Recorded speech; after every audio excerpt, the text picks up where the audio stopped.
It is my pleasure to now introduce our next speaker. Leidy Klotz is the Copenhaver Associate Professor at the University of Virginia. His research is filling in underexplored overlaps between engineering and behavioral science in pursuit of more sustainable built environment systems. He co-founded and co-directs the Convergent Behavioral Science Initiative, which brings together scholars from the schools of engineering, architecture, policy, education, and business, arts, and sciences, in order to engage and support interdisciplinary research. Nationally recognized as one of 40 under 40 professors who inspire, Prof. Klotz received many awards, and his interdisciplinary work has been awarded over $10 million in competitive research funding, including a career award from the National Science Foundation. He has published over 70 peer-reviewed articles in top academic journals. He was an early adopter of massive open online courses. One is currently offered through Coursera and has reached tens of thousands of learners around the world. Another on sustainable energy innovation led to real projects on at least 3 continents. Klotz also advises for the Department of Energy and Homeland Security, the National Institutes of Health, the World Bank, among others. His talk today is entitled A Legacy of Less, Subtracting in the Anthropocene. Welcome, Professor Klotz. So actually, I'll get some participation here. Here's a symmetry puzzle. So what's the simplest way to make this design symmetrical from left to right and top to bottom? Does anybody want to volunteer?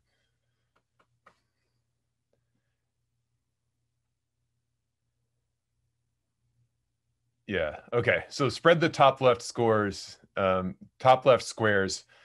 in each corner. So yeah, put the blocks here, here, here, here, and here.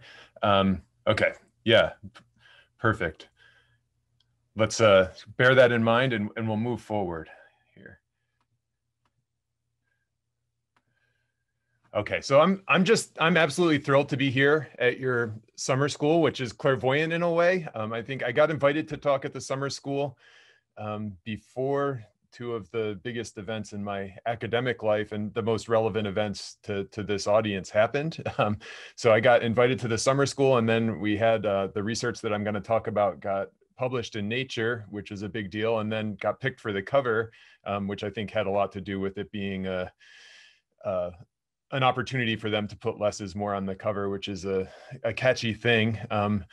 So I'll be able to talk about that today. And then a week after the research was published on the cover of Nature, the book that builds on the research came out and has been making its way out into the world. So I'm really excited to share both of those things with you all today. And again, the summer school was interested in hearing me talk even before this happened. So I think that it'll be fun to discuss here. I wanted to talk a little bit about my background because I think, you know, when I look back to when I was in formal school, it was a long way from where I am now. And so like talking a little bit about my intellectual journey, how I got to study the things that I study, I think might be helpful to understand my background, but also useful to you all in thinking about how you're gonna move forward in the future. So I'm trained as an engineer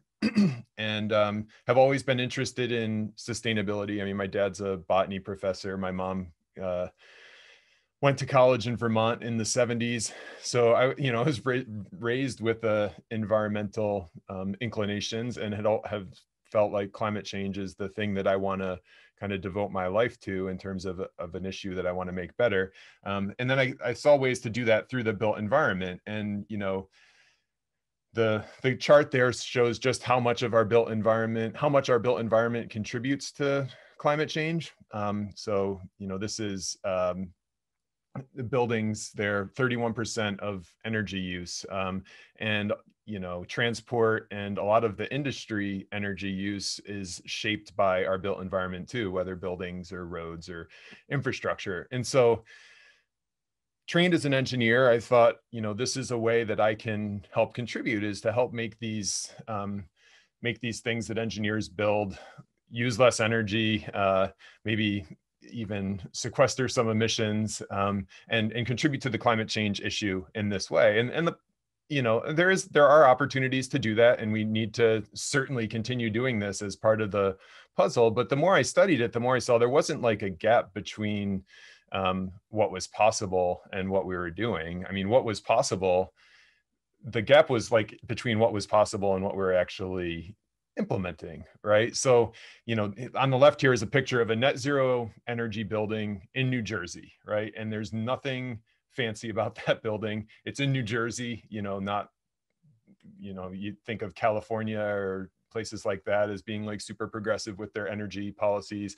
This is a construction company's headquarters in New Jersey, and they're able to make this building net zero energy. So the technology is there. And on the right is like an example of sub-zero infrastructure design in Manhattan. And that's where they closed down Times Square, closed down Broadway to traffic between Times and Herald Square, and has created a much more walkable environment, and also like reduced the traffic flows in that area, and not necessarily made traffic worse in the rest of the city. So here's an intervention that we can do in the built environment that leads to fewer overall carbon emissions, and it's possible. Like, we can do it. There's not a gap, but there's not a gap between, you know, the fancy technology not existing yet. You know, there's plenty of technology, plenty of design know-how to do these things.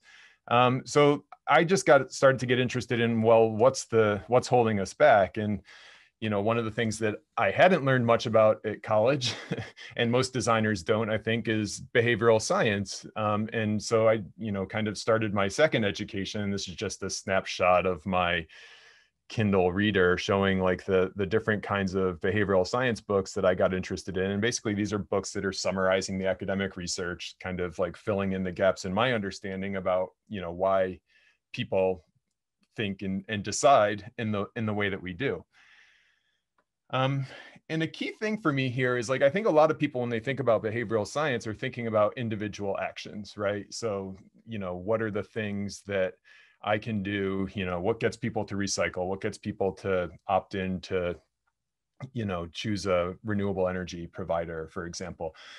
But I'm really interested in like the behavioral science of design, because this is, in my view, an overlooked area, but also an incredibly powerful area, where, you know, designers do things that influence the decisions of millions of users, right?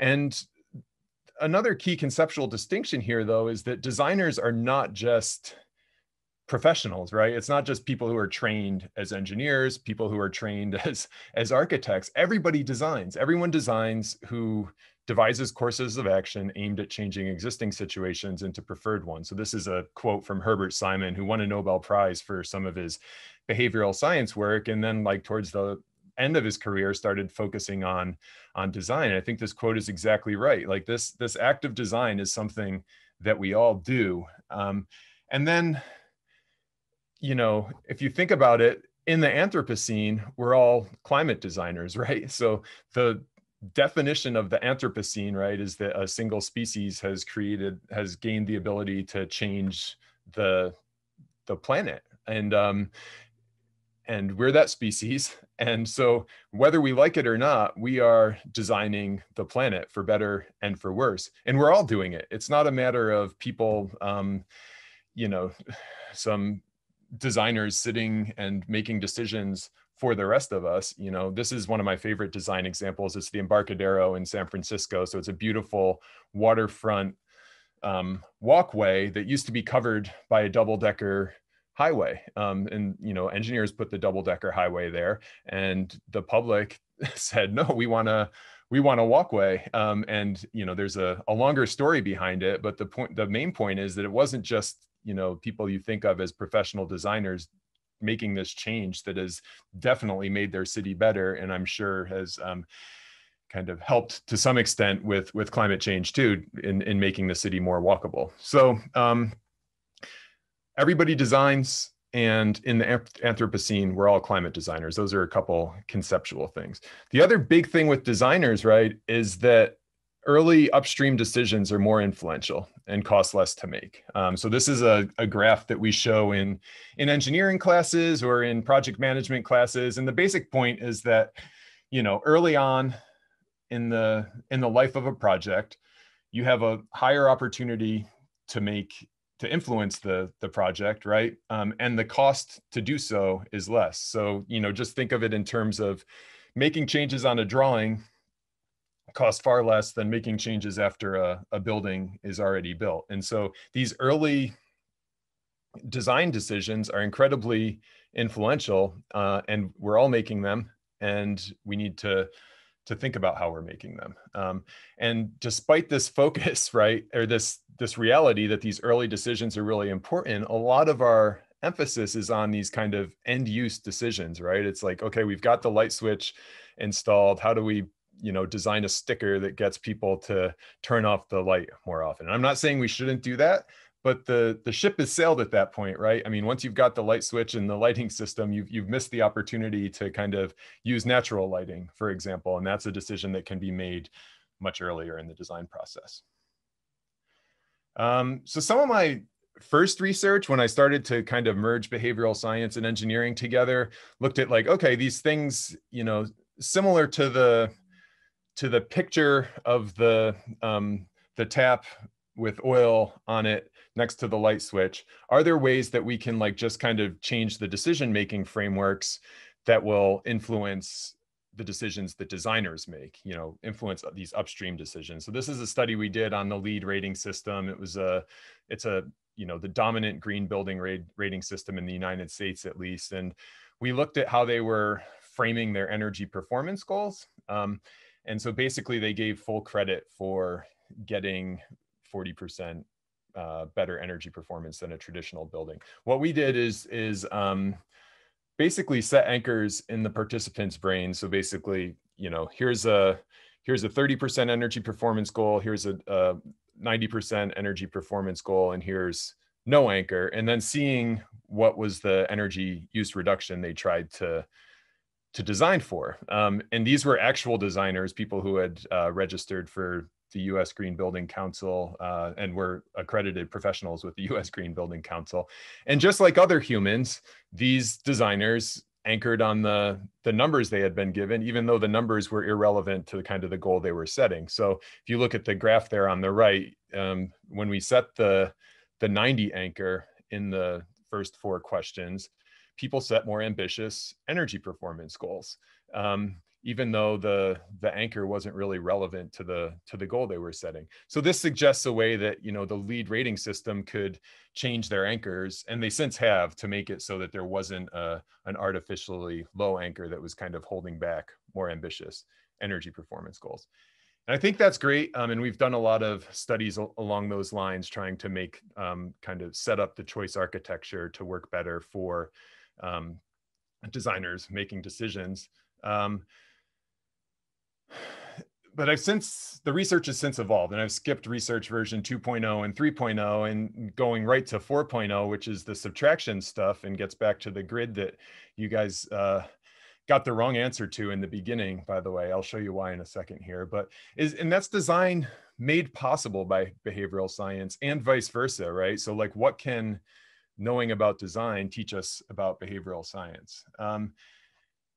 And this stems, again, from my interest in design. There's certainly no one size fits all approach to climate design, but a lot of my favorites have a common theme. This is a picture of Anna Keichlein. She was the first female architect in Pennsylvania. She also served as a volunteer spy during World War II. She's a really amazing person. She did a lot of different things, including being a serial inventor. And one of her innovations was the block in the middle there, which is called the K-brick. And basically, before the K-brick, building blocks were hollow or were solid. So, and the solid building blocks, were used for everything. But what she did with the K-brick was hollow out the brick, which made it lighter, easier to fire. Also, you know, she was really into kind of usability. So she studied the workers and realized that like the hollow brick was going to be a lot easier for workers to use. In addition, the hollow brick ends up being better in terms of insulating properties in a building. And essentially what her innovation was to take material away from the brick. And it took a really long time for somebody to think of that. But once she did, it's become pretty ubiquitous. I mean, her K brick was the predecessor to the CMU block that you see there on the right, and you'll see everywhere when you see buildings being built. So that's a kind of product example of my favorite thing. I talked about the Embarcadero Freeway, or the Embarcadero waterfront that Sue Bierman created and the people in San Francisco. That waterfront got created by removing a double-decker freeway. I mean, and it took a lot of public input, but it also took an earthquake. The Bay Area earthquake in 1989 damaged the waterfront freeway to such an extent that the decision became, okay, do we want to rebuild this thing, or do we want to get rid of it and create an open waterfront? And there was a lot of resistance to that subtractive change, but it eventually came to pass and was the right thing for their city.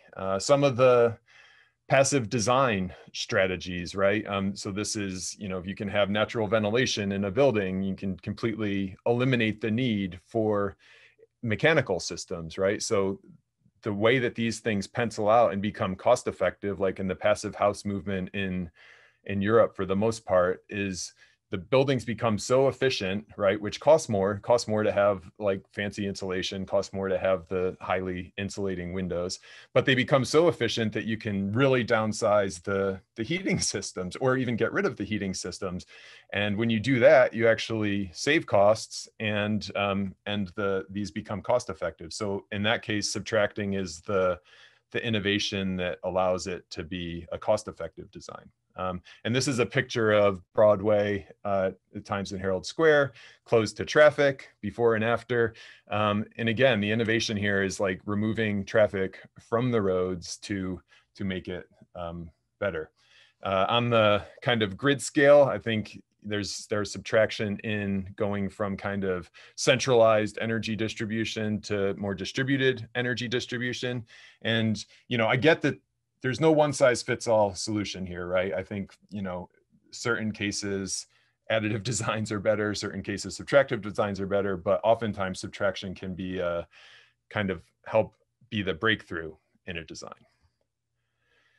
So this is when we came to, I'd always been interested in that, always been interested in those kind of designs. I love the previous speaker's book on sustainability by design. That was really influential for me. And I think, in that book, they talk about some of this approach to designing. So it's not like this is new information that I came up with. Other people have recognized this. But I was wondering about this kind of fundamental tendency of why we seem to overlook subtraction as one way to improve things. And the insight actually came from playing Legos with my son, Ezra, who's pictured there back when he was doing his Lego stuff. And he's 6 now, but so is on smaller Legos. But the basic thing we were working on when the epiphany came was a Lego bridge. And the problem was the bridge wasn't level. So I turned around behind me to grab a block to add to the shorter column. And by the time I had turned back around, Ezra had removed a block from the longer column and created the level bridge. And I was like, well, why didn't I think of that? And so I had this bridge example that I then started carrying around with me to convince behavioral scientists, or to describe to them what I was talking about. And I brought it to Gabe Adams, who's in the picture in the middle there. And I said, look, I gave her the test first, and she added like I did. And then I told her what my son Ezra had done. And she said, oh, you're wondering why we overlook subtraction as a way to improve things. I said, yes, that's what I've been wondering. And so we set about studying whether that was in fact the case with Andy Hales, who's a professor at University of Mississippi now, and Ben Converse, who's also at the University of Virginia with me. And our studies just sprung right from kind of what Ezra had done. We first started with a really simple, just observational study. We gave people this mass of Legos here and said, improve this Lego project. And I think it was 60 people we gave this to, and only one decided to take Legos away to make it better. Of course, there's lots of questions that brings up, right? Which is the first being, well, of course we just add to Legos. That's what we've been conditioned to do with Legos. You could then ask, well, why have we been conditioned to add to Legos? But, you know, I get the point. That's not definitive proof that we always neglect subtraction. But we've done this in a whole array of studies, you know, from improving Lego structures, improving audio loops, editing article summaries, improving a travel itinerary for a trip to Washington, D.C. And that one we tried to make as packed as possible. So there were 12 different activities in a 12-hour day spread across Washington, D.C. I mean, it was physically impossible to do this trip, and people still overwhelmingly added to try to make their itinerary better. So they would add another stop, add another meal, and so on and so forth. The grid pattern we gave you up above at the beginning, people overwhelmingly added to try to make the grid pattern symmetrical. Grilled cheese, soup. And what we were trying to do is show that this, or see whether this was happening across all kinds of design, right? So whether we're designing ideas, whether we're designing objects like Legos, and whether we're designing kind of situations like the itinerary or people's calendars. And, you know, in all of the cases, the subtraction was underused. That didn't tell us anything though about whether people actually were choosing not to subtract, or whether they weren't even thinking of it in the first place. So if we choose not to subtract, that's, you know, not as big of a problem, right? It's, you know, we think about it, we consider subtraction as an option. We say, you know, I'm going to add, it may not seem to make sense to most people, but I just really like it. And so I'm going to do it. And then, you know, that's a logical decision. But if we don't even think of subtraction, that's a bigger problem. So we designed these studies and experiments to try to see if people were not even thinking of subtraction. And we also designed some studies that made it really inarguably worse to not think of subtraction. So this was a study where we challenged people to balance a masonry brick on top of the stormtrooper's head there on the Lego structure without collapsing the Lego structure onto the stormtrooper's head. So the one way to do it was to kind of fill in the layer of Legos there, that top layer of Legos. The other way to do it was to take away the Lego block that's in that back corner and just set the platform down on the solid stand that is underneath it. And by doing it that way, you have an economy of movement where, you know, you only have to move one piece. We did this just without any kind of incentives, and people overwhelmingly did it the additive way, where you had to add a whole bunch of blocks. Then we even offered a financial incentive where, you know, they basically had to pay money for each block that they wanted to add. So by subtracting a block, they got to keep their full $1 that we gave them at the beginning of the experiment. If they added 8 blocks, they had to pay 10 cents for each of the 8 blocks that they added. So they only took away 20 cents as a prize, and people still overlooked it. The grid patterns that we started with, we said, this is the exact study that we gave them. Make it perfectly symmetrical from left to right and from top to bottom, and use as few as possible mouse clicks. And so the additive revision would be to fill in the 3 corners, right? The subtractive revision would be to subtract from one of the corners, which requires fewer clicks. And, you know, it wasn't exactly fair, the study I gave you at the beginning, because what we did with the participants was we gave them, before they even did the study, we gave them examples of the grid that they could click around on. And we showed them how to turn blocks from green to white and turn blocks from white to green. So they had practice, they knew how it worked, they knew that subtracting was an option, and they didn't think of it as a way to improve the situation.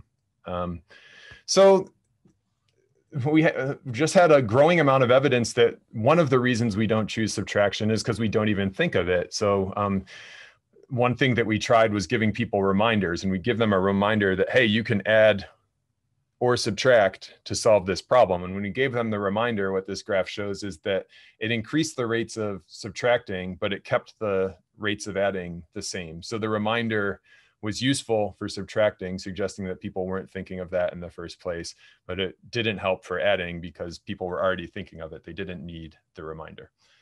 So those are a lot of studies, right? And it's hard to translate, okay, is this really like this thing that you're observing in experiments, is it actually happening in the real world? We did a study with our university, had a kind of, what's it called? A new president comes in and they say, okay, we're gonna have this new, new opportunity, shape the next 10 years of our university. So they ask for ideas from stakeholders around the campus and about what the university can be doing better. And only 9% of the ideas suggested a subtractive improvement.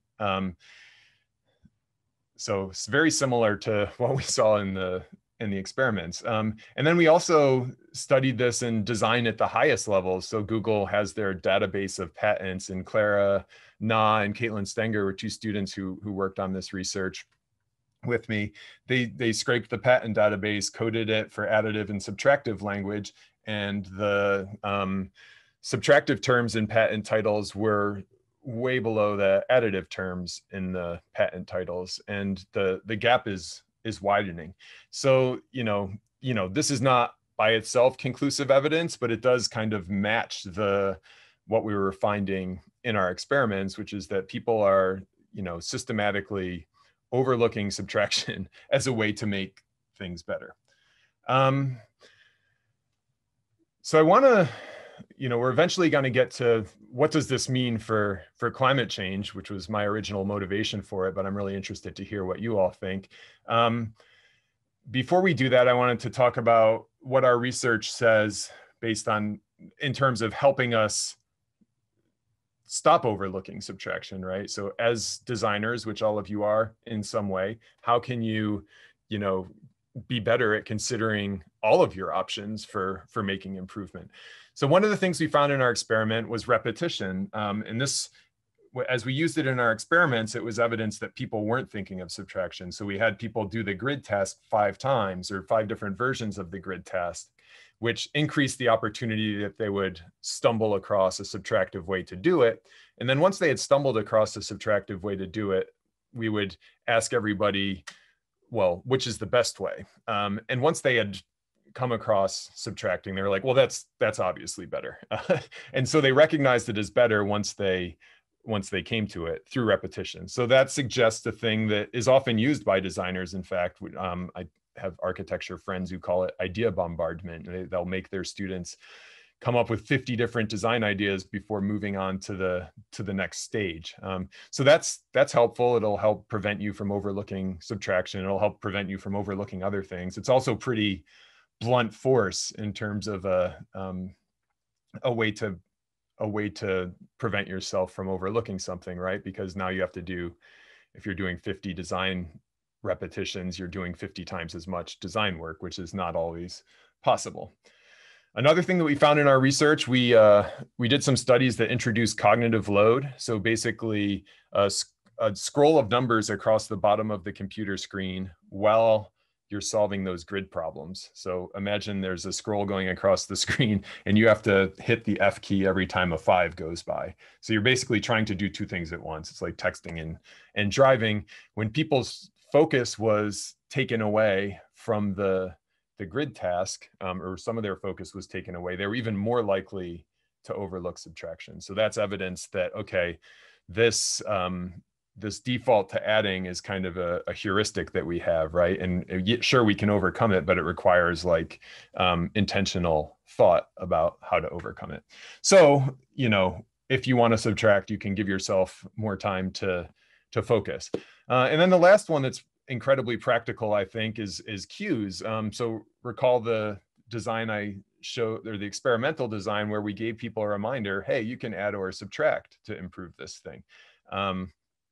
There's a cue that I use in my book from legislation, an executive order that President Obama sent out about encouraging federal agencies to think about how they're, think about their existing laws on the books. And he said, okay, how could you change them to add efficiency or remove burden? So it's essentially a reminder that you can also subtract here. There's other cues that I've learned about since writing the book that are even more blunt, which are basically, forcing yourself to start with subtraction, right? Like you can't do any other design until you've tried removing something drastic from the existing situation. Or on the other side of your country, maybe it's in Montreal too, but I know in British Columbia they had a legislative mandate that if you came with a new law, you also had to come with 2 laws that you were gonna take away if this new law got introduced. So it forced people to think of both of these options as a way to improve things. So those are some of the kind of ways to think about less more based on research. And then I want to point out that, what our Nature paper looked at was these cases where we don't even think of subtraction. There's still cases where we think of it and then don't choose it. I mean, there are economic reasons for that. There's also very kind of innate reasons for that. So this is a picture of bowerbird building a nest, right? And if you don't know about bowerbirds, they build these very ornate nests, and the males build the nests, and then the females go around and look at the nests.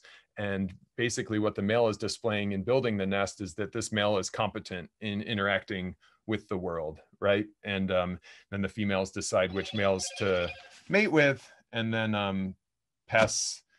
and then the genes of the bowerbirds get passed down based on which males are better at kind of displaying competence. And we all share this desire to display competence, right? To show that we can interact with the world in an effective manner. And so, my son playing Legos is showing competence. I put a picture up here of my the file folder that we have all our research files in. As of the time I took the screenshot, there were 1,933 files and 288 folders. And, none of those are going to see the light of day. The paper's out, and yet we save these files, we save these folders because we want to show where one reason, at least for me, is I want to show that I've done something. And then once I've done something, it's painful to get rid of it. And so you think, well, what does this have to do with adding or subtracting, right? And it's like, it's easier to show competence through adding in a lot of cases, right? So if you build a new double-decker highway, everybody sees that. If you get rid of the highway and then go to the Embarcadero waterfront in San Francisco, I don't, unless I study the history of that waterfront, I don't know that somebody has removed a highway to make this beautiful place. So it's a little bit harder to kind of show your competence through subtraction too. So I just, bring that up as an example of this is not just a matter of not thinking about it, although if you don't think of something, you can't subsequently choose it. I think a key takeaway here from, across both the thinking about it and then choosing it is that subtracting isn't easy. This is something that we often conflate kind of less and easy, or like minimalism and easy. And subtraction is an action, and the subtraction that I've talked about with these examples is really kind of more work than adding, right? Because it's required us to add something in the first place, whether it's the solid concrete block. That solid concrete block was working fine. We're building buildings with it. But to get to this even better solution required subtraction. So it actually required more work. You had to understand how this block worked, and then you had to kind of take away material from it. And I think a lot of the times that we don't subtract, or we don't give subtracting the respect that it deserves, in terms of this isn't easy. This often requires more thought than simply adding to what's already there. What does it mean for addressing climate change? I mean, so first, obviously, as in every other situation, consider subtraction when you're designing. I think, whether or not we end up using geoengineering methods, I think they're worth considering because of the situation that we've put ourselves in. So to not even evaluate them would be problematic. I think one thing, if you look at the specifics of geoengineering methods, a lot of them add, right? So adding more solar radiation into the atmosphere, sending space mirrors up into space. And, nothing wrong with that in terms of like considering these things as options, but it does seem like a kind of additive solution for a problem that has been brought about by adding. So what about ways that we can kind of pull carbon dioxide out of the atmosphere? And again, I know there's the options on the table for doing that and ways that we're currently doing that, but not jumping right to adding when we're thinking about engineering the planet.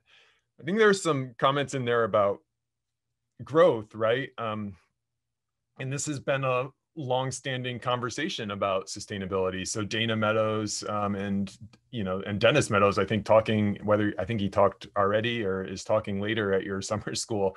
They've been on this since the 70s and talking about that there are limits to growth. And what they were showing is these models and showing that on a finite planet there are limits to growth, but also that there are alternative paths, right? And the data that we have the benefit of having now, right, is like looking at these planetary boundaries and seeing that we've already exceeded some of them, whether climate change, but also in the biogeochemical flows and the biosphere integrity. So I think it is a, political / philosophical conversation about whether like the fundamental, capitalist system needs to change. But I think that, I don't think many people would argue that the goal is not necessarily growth, right? The goal is continuous progress, right? Or continuous improvement. And what we've been talking about, right, is subtraction as a way to make improvement, right? So if we take carbon dioxide out of the atmosphere, that's progress, but it's progress through subtraction. And so I think like kind of this might be a way to help resolve that tension, right, between, this desire to endlessly make progress, but also to, do so without screwing up the planet that allows us to endlessly make progress. So subtraction kind of, fits in as part of the solution there. I also think this is something that's been talked a lot about in the literature, from Charles Mann's recent book, The Wizard and the Prophet. John McPhee wrote about it in Encounters with the Archdruid. So it's this kind of tension between, these are all well-meaning people that they're talking about. It's not climate change deniers. It's people who think that, well, the only way to solve the problem is to kind of scale things back, go back to the way things were before we were kind of damaging the planet in this way, versus so kind of the conservationists on one side, and on the other side people who are like, well, we can do this, we can design like the Elon Musks of the world that let's just keep continuing to make progress and we will find our way out of this problem. And again, these are not climate change deniers. I'm not defending them, I think, but there are like these two kind of dueling, well-meaning groups that have different visions to shape the world of the future. And what Mann points out and what McPhee points out in their writing is that these groups are often like very far apart, but subtraction could be something that helps bridge the gap, right? Because it's active, it's doing something, but it's also respecting limits in a very meaningful way. And even this goes all the way back to, not all the way back, but this is also a theme that's in the Lorax by Dr. Seuss, right? The Onceler is not trying to destroy the forest. And even at the end of the book, he has seen the folly in his ways and is trying to make the world a better place at the end. But I think that, the Lorax and the Onceler, or the Wizard and the Prophet or the Bishop or the Archdruid would agree on, subtracting as a way to kind of make the world better, but also respect these physical limits. So that's kind of the sustainability tie-in that I see. And I wanted to say, before I take questions, just thank you in advance for the work that you're doing already, but also for the work that you're going to be doing in the future. So it's a real pleasure to talk to groups like this. And I put my Twitter handle up here, but also my email. Like, definitely reach out if there are ever things that I can do to be helpful to kind of help achieve our shared goals. So thanks for listening to me. Sorry I couldn't hear the sound. I'm sure that's a problem on my end, but I'm happy to take questions in the chat. Thank you very, very much for being with us today. That was really a fascinating session and conversation. It was a pleasure to have you. Thanks, Alexia, and thanks Goodbye. for listening. It's a pleasure.